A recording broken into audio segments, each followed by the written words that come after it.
Listen, good morning, everybody, again, and delighted to be here with you. I'm Irish by heritage, both sides of my family. My father's family is from... My father's family is from Waterford, and my mother's family is from right here in Dublin. My grandfather, whom I never knew, he died 10 years before I was born, but he was carried away from Dublin in the arms of his sister. His parents had died, and his sisters carried him onto the immigrant ship to come to America. So even though I never knew him, whenever I come to Dublin, I think very much of my grandfather. But my roots are all here culturally in this great country. You know, some of you might have seen my Catholicism series, where we... Thank you. And we filmed, of course, all over the world. We filmed in Africa, in India, other parts of Asia, and so on. And finally, we came here to Ireland, and we filmed in a number of places.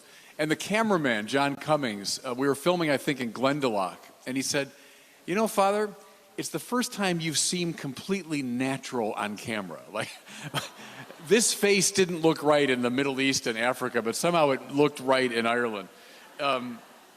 So delighted to be here, and also delighted to be talking to you about chapters 7, 8, and 9 of Amoris Laetitia. That was assigned to me as the talk, and I was very grateful to get that assignment because, as you know, everyone and his brother and sister has talked about chapter 8 of Amoris Laetitia because of all the controversy. Pope Francis is very much in a tradition that goes back to St. Thomas Aquinas, and before him to Aristotle. And what I mean is the tradition of a virtue ethics as opposed to a rules ethics. Now, don't get me wrong. There are rules in the moral life. There are certain acts that our tradition recognizes as intrinsically wrong. And so there are clear rules against them. The direct taking of an innocent life, therefore abortion. Slavery, for example, is intrinsically evil, etc. But the Pope's point, it seems to me, throughout this letter is, if we present the moral life simply in terms of rules and prohibitions, we're presenting a very impoverished account of the moral life. He prefers, as I say, the Thomistic and Aristotelian virtue ethic approach. Now, what does that mean? It means that moral formation is finally about the inculcation of virtue. What's a virtue but an inner and consistent disposition toward the good? An inner and consistent disposition toward the good. How do we get virtue in us? Again, go right through St. Thomas back to Aristotle, through habit. Listen to the Pope's line here. Without the conscious, free, and valued repetition of certain patterns of good behavior, moral education does not take place. How do we become better people? By having virtue in us. How do we get virtue? Through repeated habit. So that's the tradition that he's standing in. And see, bottom line for Pope Francis, the family is the place par excellence of formation in virtue. And there's chapter 7 in a nutshell. Now, I mentioned this virtue ethics tradition. A couple names come right to mind. One is Alistair McIntyre. A second one, there's McIntyre's one fan or family member over there. I'm glad you're here. Let's see if Stanley Hauerwas has any family members here, because he's the second name I want to mention. These are two great figures in the virtue ethics tradition today. And I'll say a word about Hauerwas, because Hauerwas is from Texas. Any Texans? All right. Texas. And his dad was a bricklayer. And so as a kid, Stanley Hauerwas learned the sort of art and technique of bricklaying. And he compares learning the moral life to learning how to lay bricks. How did it happen? Well, not just through a set of rules, but rather through a daily and steady practice, through trial and error, through watching the work of great bricklayers, through being corrected when he did something wrong. In this long, steady process, he internalized the virtues of being a bricklayer and thereby was able to do it well. So Hauerwas says, and Pope Francis is right in that tradition, that's how we tend to learn the moral life. Listen now, again, here's a quote from Francis. How do we become virtuous? Listen. Through ideas, incentives, practical applications, stimuli, rewards, examples, models, symbols, reflections, dialogue, and a constant rethinking of our way of doing things. Now, see what's cool about that, the reason I read it that way, is it's this compilation of different ideas and methods and practices that place the virtuous life in us. It is not simply a matter of learning a few abstract rules. See, that's the point. It's a lived thing. You know, now this won't make sense here in Ireland, but when I was a kid, my game was baseball. Yay, baseball players, huh? Here I'm sure it'd be football or hurling or something right in Ireland. But how did I learn to be a baseball player? Oh, good, you know the symbol for baseball. Very good. I just saw that. She's good. She's good.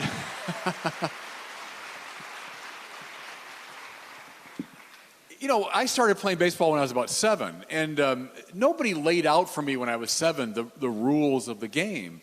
Rather, I remembered vividly, I had coaches who brought us out onto the field and had us smell the field and get down on our hands and knees and kind of feel the field.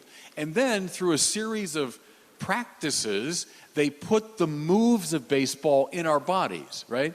So all the different rehearsals that you go through.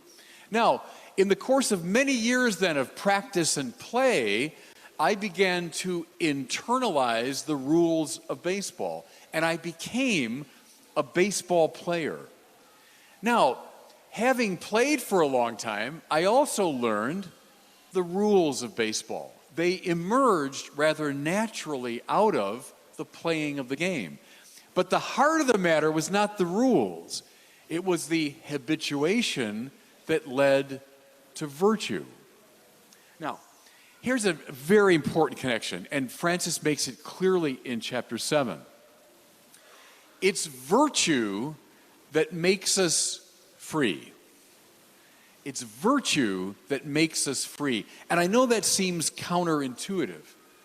You think, no, I mean, virtue is I do, or rather freedom is I do what I want. Don't tell me what to do. I don't like laws. I don't like restrictions. No, but think about this. When the virtues of a game, like baseball or football or hurling or something, when those virtues are placed in you, then you can play the game freely. You can do what the game demands. You can respond to the ever-shifting demands of the game. It's when you don't have the virtue of the game in you that you're stymied, you're stuck, you can't play. Golf, of course. Everyone loves golf in Ireland. And I love golf. I'm lousy at it, though. Now, why am I lousy at golf? Because despite, trust me, 30-some years of effort, I have not inculcated the virtues of golf in my body and my mind and my hands, right?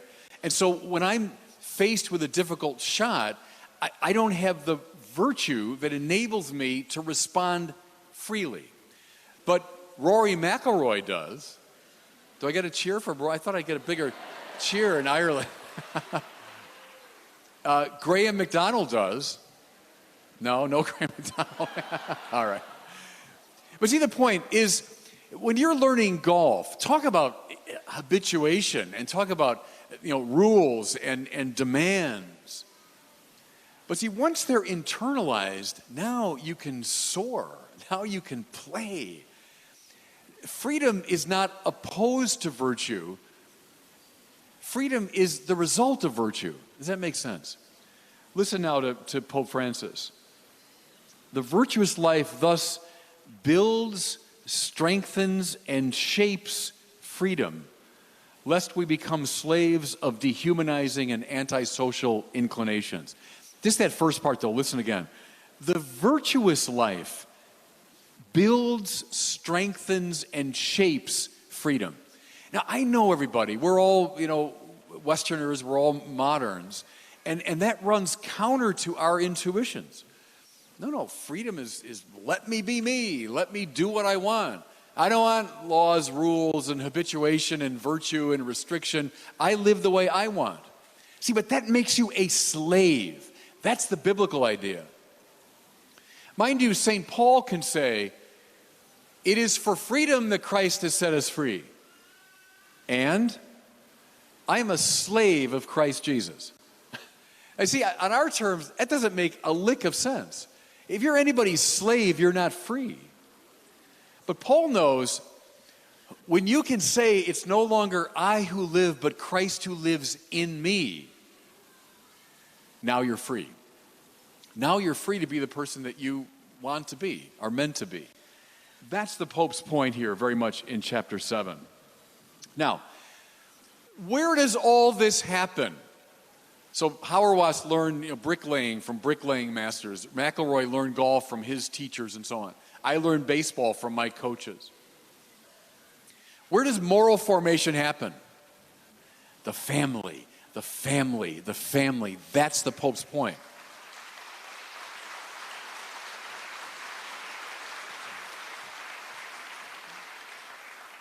How do we know how to be courageous? How do we know how to be prudent? How do we know how to be kind? How do we know how to be self-sacrificing? It won't come from a rule book primarily.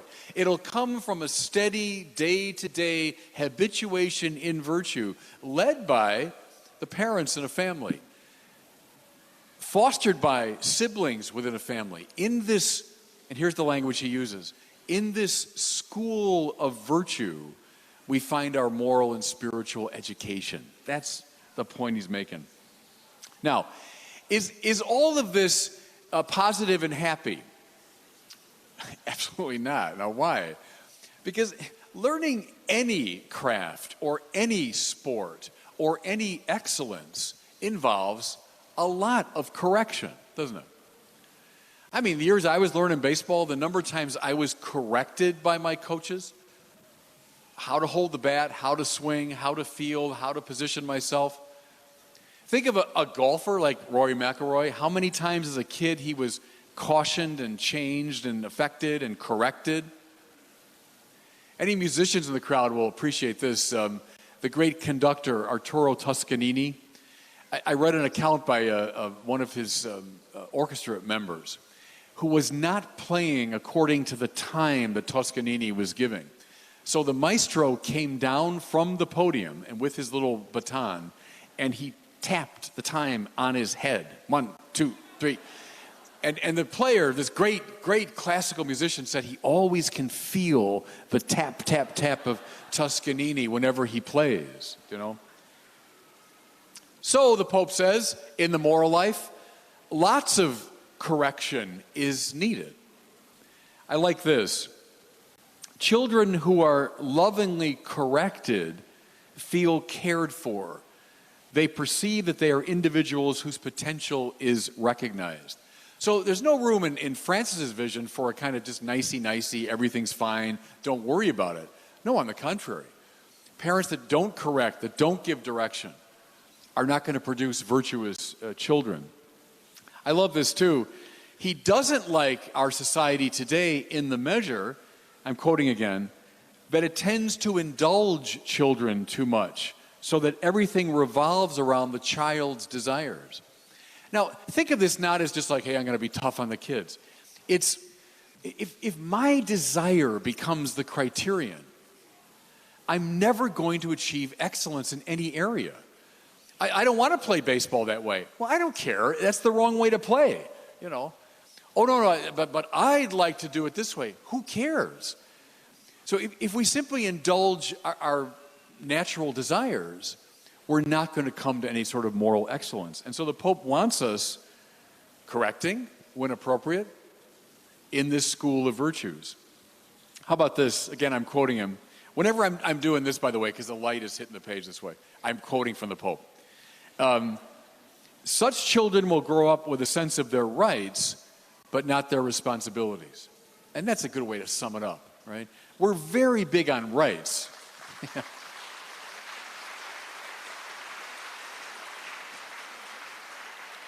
But see, everybody, how typically modern that is, the focus on rights. And there's obviously great room for it. But when that becomes exclusive, then this inculcation in virtue becomes attenuated. Okay. Here's something I love. In this tradition I've been describing, going back to Aristotle, very important role is played by masters and heroes and models. Aristotle famously says, if you ask, what's the right thing to do? The answer is, find the good person and imitate him. It's a cool answer, isn't it? It's very simple, deceptively so. What's the right thing to do? Well, it's not primarily a matter of consulting the rule book. Rather, find the good person and watch him and imitate him. How do you play baseball? Find a great baseball player. Watch him. How do you play golf? And see, we golfers do it all the time, right? We're always trying to find Ben Hogan or Jack Nicklaus or one of the great masters, and we spend all this time imitating them, watching them, studying them. So, Francis says, in this tradition, the saints play a decisive role. And that's not primarily the rule book, but looking at the saints. What do they do? What are they like? Move like them, think like them, see the world as they do. But then he adds, and it's a typically sort of Franciscan twist. I like this. Adolescents should be helped to draw analogies, to appreciate that values, these virtues, are best embodied in a few exemplary persons. So there's the saints, right? But here's the Franciscan twist. But also realized imperfectly and to different degrees in others. Now, what I like about that is, yes to the saints. Of course, we hold the saints up. But sometimes the saints can be a little bit overbearing or it's too much, or I mean, how could I live that way?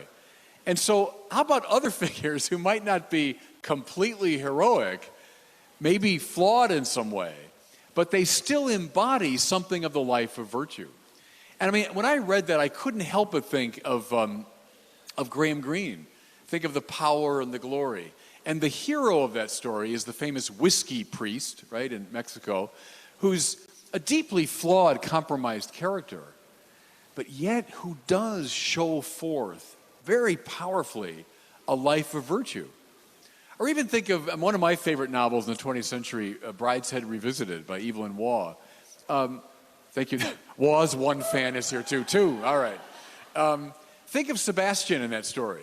Talk about a compromised figure, a deeply problematic figure, but yet, by the end of that book, deeply flawed Sebastian is also, in his own way, a model of the Christian life. Good. The saints, and even some of these more compromised figures, can be exemplars in the life of virtue. Okay. Let me just cut now to the last part of this first section of chapter 7. Paragraph 274, we find this.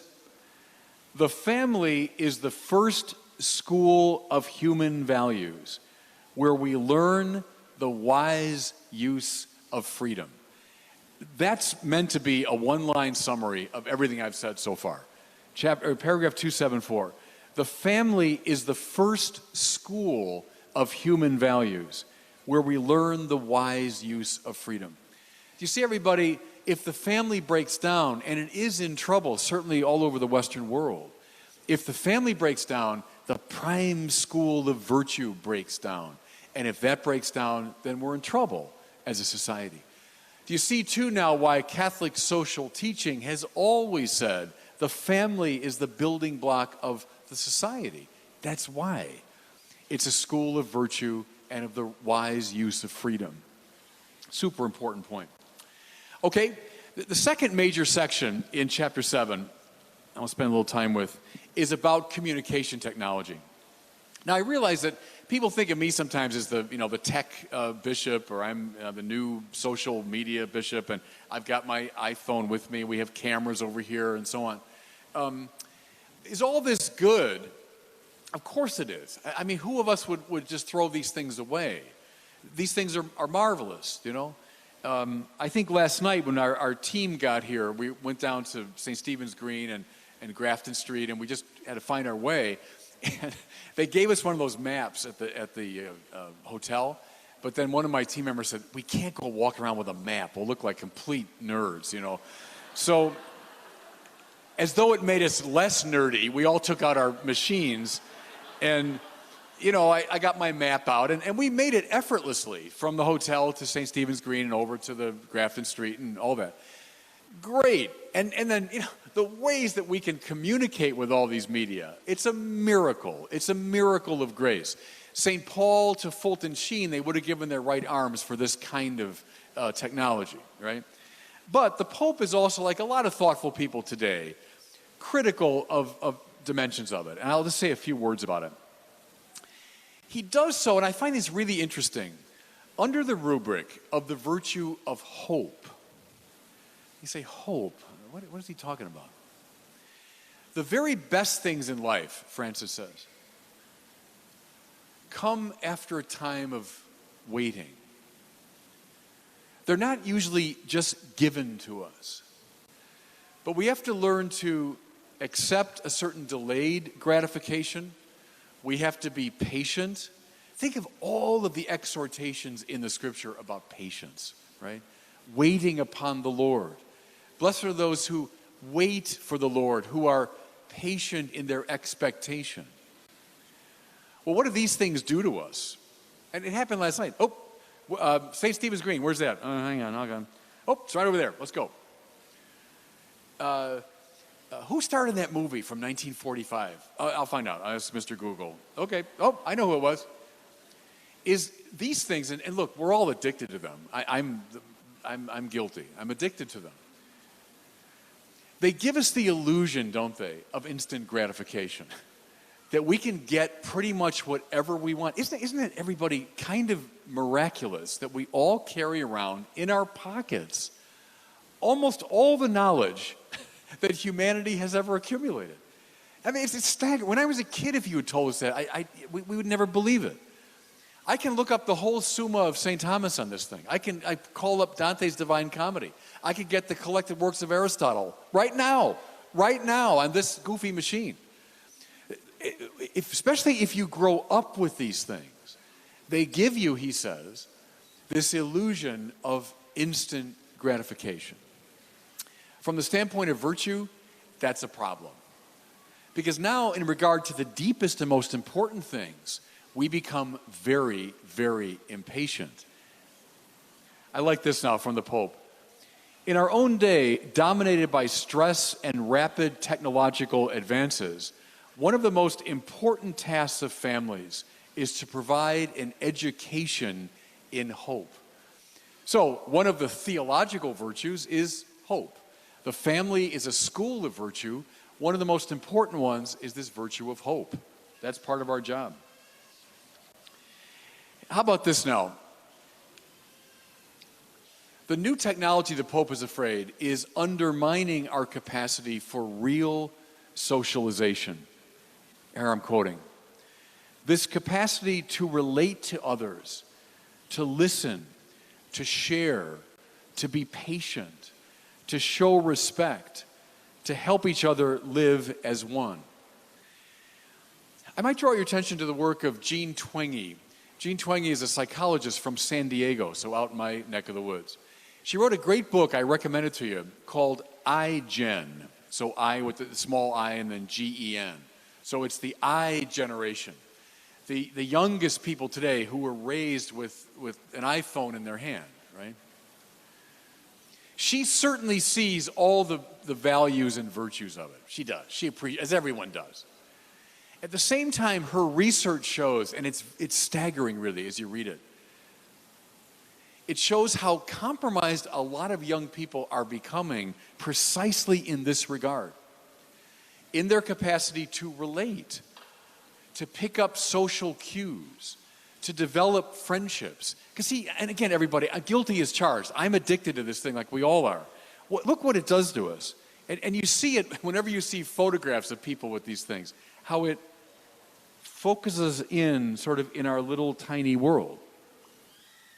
St. Augustine defines sin as incurvatus in se, meaning caved in around myself. Well, look what we look like, all of us, when we're looking at these things. She points out that years ago, this is true, like when I was a kid, if you were going to see your friend at his house, at the very least, you had to ring the doorbell. And when their parents came to the door, you say, hey, can Johnny come out to play? You at least had to relate to them. Or you had to call, and maybe the parent would answer the phone. You had to be able to deal with the phone. Now, kid pulls up, I'm here. Okay, and out he comes. And she shows, and again, this is a little anecdote, but she shows with her research that the kids are having a much harder time with this socialization. She also demonstrates, and I found this very intriguing and disturbing, that kids are tending to grow up more slowly. They tend to stay in a more adolescent world longer. And part of that, she speculates, is because of this uncomfortability with greater socialization. Well, the Pope, it seems to me, is very concerned about this too. Here's another quote. Granting all the values, as the Pope does, still it's clear that these media cannot replace the need for more personal and direct dialogue, which requires physical presence, or at least hearing the voice of the other person. I should say, right? I mean, if we lose that, we're losing an awful lot. And then he concludes with this image, which we've all seen it, is a family sitting around the table, like at a restaurant, but every family member on his or her own device. Probably texting each other, pass the salt. There's the problem. And I think families as schools of virtue have to be attuned to this. Just one more quote, and it's from the very beginning of chapter 7, but it fits here. Listen. Parents need to consider what they want their children to be exposed to, and this means being concerned about who is providing their entertainment, who's entering their rooms through television and electronic devices, and with whom they're spending their free time. That's good old-fashioned parental advice, isn't it? What's coming through people's minds and hearts through these devices? Okay. So that's a little quick romp through, one more little section in chapter 7. An important one. So the family's a school of virtue. We've now heard about the virtue of hope and how it is standing athwart some of this technology today. The third major section, he talks about education in sexuality. Paragraph 280, he broaches this sensitive topic for the first time. He says that sex education was clearly called for by Vatican II, which is true. And that we should certainly use, the Pope says, all of the psychological and biological and didactic sciences to help us understand sexuality. Absolutely. Right? Gratia supponent natura. Grace builds on nature. So we should use all of the natural sciences we have to understand the phenomenon of human sexuality. Great. But then he adds, but the proper moral training in sexuality has to go beyond those and include primarily a training in love. Now, I know there's that word, love, which is just problematic in English because it's kind of unnuanced. What's love? I go back to St. Thomas Aquinas, my hero. To love is to will the good of the other. Nice, isn't it? Simple, clear, bracing. To love is not a feeling, not a sentiment, nor is it loving myself through another. Do you know what I mean? So I'll be nice to you that you might be nice to me. That's not love. That's just sort of indirect selfishness. To love is to break out of the black hole of my self-regard that draws everything into itself and really to want what's good for the other. That's everything, Christians. That's the whole spiritual life. By this they will know that you are my disciples, that you love one another. Love is the height of the mystical life. And so, like everything else in life, sexuality needs to be brought under the aegis of love. What's the purpose of human sexuality? Ultimately, to will the good of the other. Now, do we have a fight on our hands in regard to this? Absolutely. Because almost everything in the culture militates against it. Sex for pleasure, sex for me, sex as a contact sport, you know. No, sex is under the aegis of the willing of the good of the other. It's meant to lead us to self-offering and self-gift. Where do we learn this? The Pope says in the family, the school of virtue. That's how we learn the meaning of sexuality. The problem is kids, all of us, but especially our young kids, are learning from the culture the exact opposite all the time. And if the family is no longer a school of virtue, this indispensable lesson is not going to be learned. That's, point number one. I love this, by the way. This is one of my favorite quotes from Amoris Laetitia. The Pope is talking about the virtue of modesty. And you say, oh, modesty, how sweet, how prim, how Victorian, modesty. Who thinks modesty is a good thing today, you know? But listen to the way the Pope characterizes it. Modesty is the natural means whereby we defend our personal privacy and prevent ourselves from being turned into objects to be used. Isn't that good? It's not a prim little Victorian hang-up. It's someone's way of seizing real power, self-control, because I'm not going to be turned into an object of your desire. The purpose of sexuality is not objectification and use of the other, but rather of self-gift. I love that we teach our kids modesty as a path of empowerment, if I can use our jargon today. That's really good, I think. And then this, the Pope bemoans the fact that so often today when we talk about sexuality, it's in terms of protection and safe sex. And he said, the first problem is it tends to see children as this threat from which we have to be protected. You know? Keep me safe from the threat of children. But then also, safe sex, that I have to be safe in my own space and that nothing untoward or unexpected will ever happen. And the Pope says, come on, your life is not about you, but rather this surrender to God's providential purposes. And this has to do with sexuality as much as any other area of life. And if we see it under the rubric of protection and safety, then we're never going to enter into the adventure of the moral life. Does that make sense? But see, so much of our modern sensibility is predicated upon the protection of one's individuality. But the moral life, the life of real virtue, is about adventure, the adventure of love, of moving outside of one's own ego. So the Pope bemoans that language of protection and safety above all.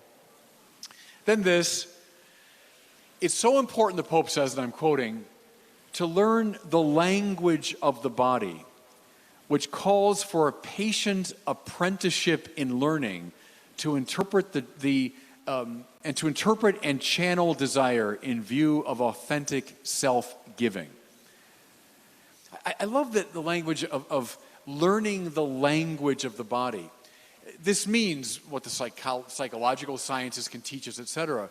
But see, the deepest language of the body is meant to be a language of love, of self-gift, of self-offering. Do you want a one-line summary of John Paul's theology of the body? There it is. How to train our bodies in self-gift. The Pope wants that. And it's in this context of sexuality that the Pope says some of his strongest things about what I would call a culture of self-invention, and he often calls a culture of neo-Gnosticism. Now let me just unpack that a little bit. It is a commonplace now in most of Western culture that we are entitled to invent ourselves. Now, trace the roots all the way back to the Middle Ages in some cases, but coming up through people like Friedrich Nietzsche in the 19th century, someone like Jean-Paul Sartre in the 20th century, Michel Foucault in more recent years. But this view is now, I think, in the minds of almost every high school student in America. Namely, I define myself. Through my freedom, I determine the person I'm going to be. I even determine the values that will govern my life. Who are you to tell me what to do? Who are you to tell me what to think? I decide that. Look, by the way, 1992, U.S. Supreme Court, decision called Casey versus Planned Parenthood. And in that statement of the U.S. Supreme Court, we find this, I think, still breathtaking language, that it belongs to the essence of liberty to determine the meaning of one's own life, of the universe, and of existence. That's the language of the U.S. Supreme Court. My freedom determines everything, what everything means. That's the path, everybody. That's the path to deep unhappiness. Let me tell you, it's exactly like a kid being handed a golf club and told, swing any way you want, off you go. How's that going to work out? No. The path to real freedom is not exercising my prerogatives, but internalizing these great virtues by which an authentic freedom emerges. Well, the Pope is onto this problem. Does he get it? Listen to this. Thinking that we enjoy absolute power over our own bodies turns often subtly into thinking that we enjoy absolute power over creation. That's it. That's exactly what I'm saying. Oh, my freedom determines the meaning of existence. Oh, that's all. That's all I can do is determine the meaning of everything. Come on. Listen to this now. If you think that was just a sort of one-off statement, these are from other parts of Amoris Laetitia. An appreciation of our body as male or female is also necessary for our self-awareness in an encounter with others different from ourselves. The Pope rails against a gender ideology common now in much of the West, that I can determine even my own gender. We don't have that kind of freedom, the Pope says.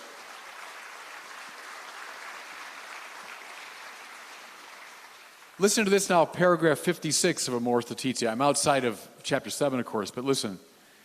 Yet another challenge is posed by the various forms of an ideology of gender that denies the difference and reciprocity in the nature of a man and a woman and envisages a society without sexual difference. And this, let us not fall into the sin of trying to replace the Creator. We are creatures and not omnipotent. Creation is prior to us and must be received as a gift. Now see, everybody, all those passages from Pope Francis are meant to hold off this, what he calls neo-Gnosticism, what I've been calling a culture of self-invention. And see, here's the thing. The problem with the culture of self-invention is it is boring. You know, it's boring. Because it's my little projects, my little plans, my little ideas, what my freedom is capable of. Ho-hum. What does Paul say in Ephesians? There's a power already at work in you that can do infinitely more than you can ask or imagine. See, surrender to that power. That's the Holy Spirit. Your little projects and plans bore me to death with that. But there's a power already at work in you. See, over and against you, but at work in you that can do infinitely more than you can ask or imagine. See, that's the fun and the adventure. It's...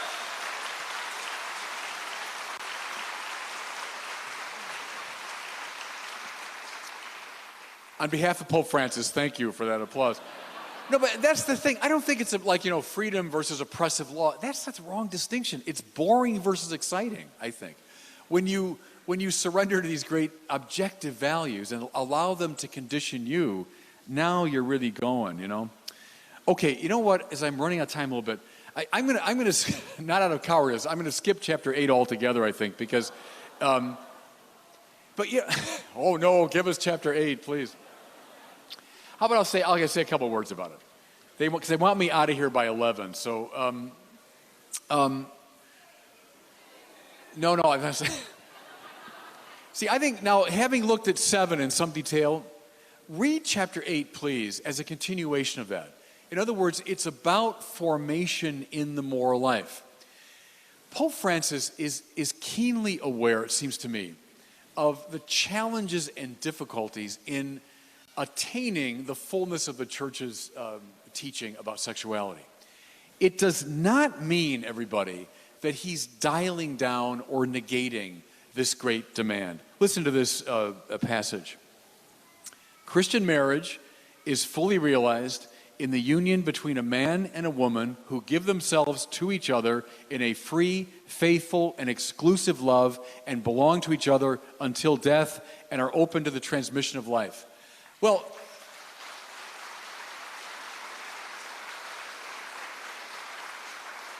I mean, could John Paul II have said that any more clearly, any more emphatically? There's the Pope's articulation of what we're about. And see, the Church is not interested in spiritual mediocrity.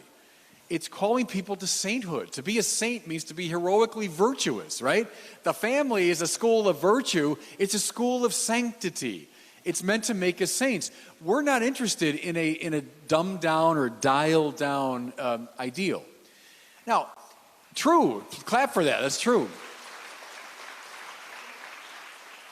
Having said that, he knows, as anyone involved in the pastoral life knows, that people obviously struggle to attain this level. People struggle to live at that saintly level. And now what do we do? Well, the Pope says there's 2 classical paths. One is the path of exclusion and using the law as a weapon. The other is the path of, let me get the wording right. Listen, there are 2 ways of thinking that recur throughout the Church's history: casting off and reinstating. The Church's way from the time of the Council of Jerusalem on has been the way of Jesus, the way of mercy and reinstatement. See, I think that very generous comment gets to the heart of what he's driving at in chapter 8. It's not negating, dialing down, denying the ideal. It is not relativism in regard to the Church's sexual teaching. It's sensitivity to this. So, look, what do you do when someone is not living at the highest level of sanctity? Cast you off. The law says this. Well, okay, there is that path. But the Pope says the Church's way has been the way of mercy and reinstatement. I think that's what he's interested in chapter 8, is our pastoral sensitivity to those in these varying situations. So that's my very quick word. I have more I wanted to say about it. But I just frankly don't think the way this thing was characterized from the beginning has been helpful as a battle between, an absolutism and a relativism. I just don't think that's right. I'll say this from my own pastoral experience. I taught in the seminary for many years. I was rector of Mundelein Seminary near Chicago. And I love the John Paul II generation. A lot of the kids that I taught for many years were inspired by John Paul II. They came to the seminary because of his heroic ideal. And he's my hero. I've got a picture of John Paul in my chapel in California. But if I could say this, the shadow side of the John Paul II generation of seminarians was they often got deeply frustrated when they fell short of the ideal. Because he was such a heroic figure. Indeed, he was. And held out such a heroic ideal. Indeed, he did. And they properly were called to follow it. But then what do you do when you fail? I think they struggled with that. And I read Francis as being sensitive to that fact, that part of our pastoral experience. What do we do when people fail? And he prefers the path of mercy and reinstatement to the path of exclusion. I think that strikes me as right. Okay.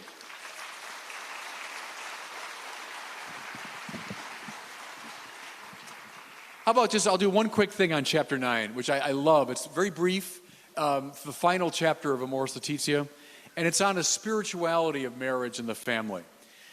he first comments how Vatican II called us to a lay spirituality. So prior to the council, we tended to associate spirituality with the clerical state. And Vatican II, of course, universal call to holiness. Everyone's called to be holy. And so there should be a spirituality that comes up out of the life of the laity. Good, and the Pope affirms that. Especially a spirituality of married life and family life. So quite right. Here's the line that I think is the interpretive key to chapter 9. Listen. Today we add that the Trinity is present in the temple of marital communion. Again, today we can add that the Trinity is present in the temple of marital communion. That idea of the temple, and I've developed it in a lot of my writing and speaking, is such a pregnant idea. The temple in ancient Israel was the place of right praise, right? There all the tribes of the Lord go up. They go up to worship the Lord, to engage in adoration. And that word Pope Benedict taught us a long time ago, ad oratio in Latin. Ad ora means mouth to mouth, right? Ad ora, to the mouth of. To adore is to be aligned unto God. All of our powers aligned unto God, working according to God's will and purpose. Worship, that's from an older English word, worthship, right? What's of highest worth to you? Paul Tillich, the Protestant theologian, once said that all you need to know about someone you can find out by asking one question. What do you worship? That's dead right, I think. In other words, what's of highest value to you? Once you find that out, and everybody's got it, everyone worships something. Once you find that out, you will know how that person's life is organized, right? So, the temple is the place where God is worshiped, where we are mouth to mouth with God, where all of our powers and all of our interests, our bodies, minds, hearts, and souls are aligned unto God. So what's a healthy marriage? A healthy marriage is a marriage that's like a temple, that's like a place of right praise, where everybody in the family, now listen, this maybe is the most important point in the whole letter. Everybody in the family is looking not to him or herself, even not to others in the family, but are together looking to God. Does that make sense? Where everyone in the family is now a little community of worship, looking together to God. Now, some might be old enough to remember the work of Fulton Sheen, the great American preacher. Yay. Do you remember, my parents had this book. I remember as a little kid looking at it. It was called 3 to Get Married. Remember? And the idea was you need the bride, you need the groom, and you need God. And Sheen was playing with a very old idea, also from Aristotle. He was a smart guy, Aristotle. Called the transcendent third. So Aristotle said that a friendship will endure only in the measure that the two friends fall in love not just with each other, but together with a transcendent third, right? When together they fall in love with truth, or with their country, or with God. Only then will the friendship really endure. If we say, as we often do today, that, oh no, it's the two friends, or the husband and wife, or whatever, they fall in love with each other, that can devolve rather rapidly into a shared egotism. No. When together they fall in love with God, now their family, now their relationship will be powerful, right? Here's the Pope's way of putting it. Listen to this now from paragraph 230. There comes a point where a couple's love attains the height of freedom and becomes the basis of a healthy autonomy. Now listen, this happens when each spouse realizes that the other is not his or her own, but has a much more important master, the one Lord. Man, is that good. Listen, let me read that second part again. This happens when each spouse realizes that the other is not his or her own. So you're mine. I love you. You belong to me. No. But has a much more important master, the one Lord. Together, we are adoring the one Lord. Together, we worship God. In that, our family and our relationship becomes like a temple. And then it becomes really enduring. Then it's really powerful and strong. Do you remember, I'll close with this. Do you remember, the Bible, are there family values in the Bible? Well, yeah, but they're often surprising to us because we tend to sentimentalize that language. Story of Hannah, remember?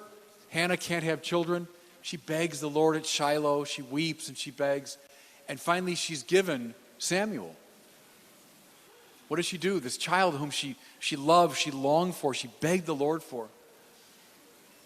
Once she had weaned him, she brings him back to the temple and surrenders him to the Lord's service. Was it her relationship to him, undoubtedly of extraordinary sentimental value?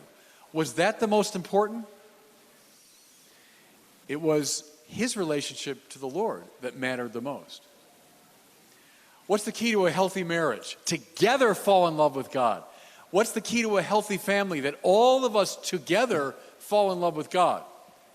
See, then we're going to find, the Pope says, an authentic autonomy, an authentic freedom. Then that family will indeed become a school of virtue and indeed become the building block of the wider society. I think, friends, it's an extremely important letter. Sad in a way that we got so focused on a little part of it. The inculcation of the virtues that makes the family a school of virtue. I can't think of anything more important in the life of our society and church today. Listen, God bless you. Thanks for listening.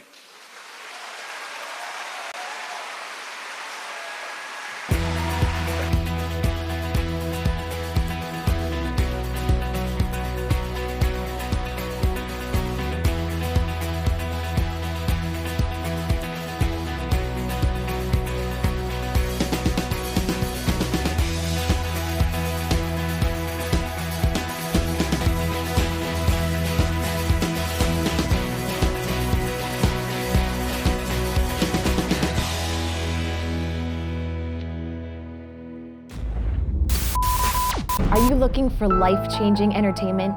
Does what you see on most channels leave you feeling unfulfilled? Well, look no further. Shalom World TV brings the peace and joy of Jesus Christ to you, whether at home or on the go.